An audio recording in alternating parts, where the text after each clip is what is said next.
انت مالك مكسوف ليه؟ انت مكسوف؟ مفيش راجل بيتكسف يا عم. حاسس ان انا بحلم. النهارده كنت بتمشى انا وصاحبي في مدينه نصر ولفت انتباهي الولد المحترم ده. تعالوا نسمع حكايته مع بعض وما تنساش تصلي على النبي. عامل ايه؟ ممكن اصور معاك حاجه؟ انت مكسوف؟ مفيش راجل بيتكسف يا عم. عندك كام سنه؟ انا عندي 13. شغال الشغلانه دي ليه بقى؟ عشان يبقى معايا مصاريف لنفسي. انت اللي بتصرف على نفسك يعني؟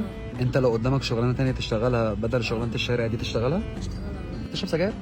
بجد؟ لا والله، ربنا سبحانه وتعالى مدينا الصحه ده عشان نخاف عليها مش نضيعها. ممكن تسمح لي ان انا اعمل معاك حاجه حلوه النهارده افرحك بيها؟ اعتبرني اخوك الكبير. يلا بينا.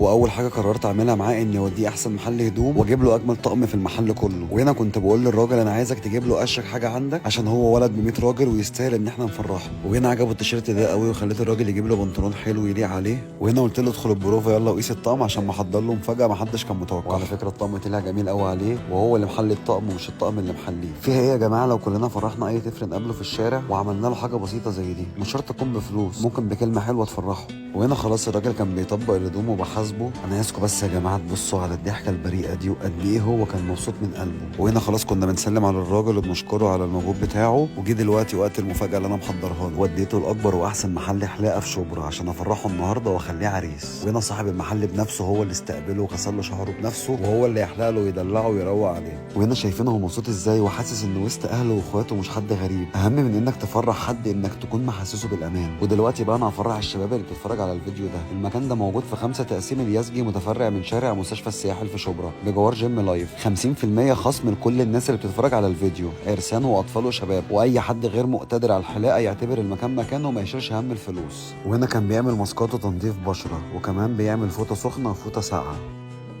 وهنا فلافيو كان بيحضر الحمام لعبد الرؤوف عشان يستحمى. وعلى ما يستحمى كنت بحضر له الطقم بتاعه زي ما انتم شايفين اهو عشان يخرج يلبسه على طول. وهنا كان بيبص لنفسه في المرايه وكان مبسوط جدا بالطقم وشكله كان زي القمر. وضحكته اكتر حاجه فرحتني النهارده. وهنا صاحب المكان دلعه اخر دلع وقال لي انا اعتبرته ابني واخويا الصغير وجبت له مخصوص النضاره دي عشان يتفرج على كرتون. عشان هو برضه على ما قد ان هو شقيان على الجنيه في الاول والاخر هو طفل ويستحق يعيش طفولته اللي اتحرم منها.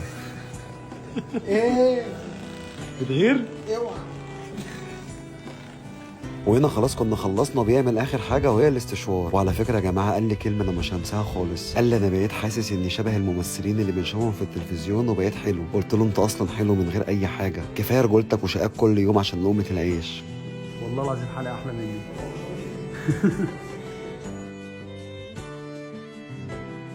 حاسس ان انا بحلم. مبسوط يعني؟ يلا بينا؟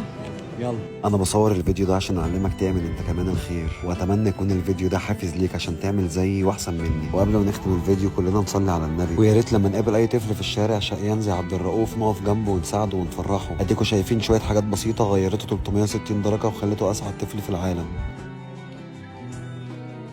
وزي ما انتم شايفين من كتر ما هو حباني قبل ما يروح راح بيسلم عليا وعمل لي باي باي. واتمنى من قلبي ان اكون قدرت افرحك.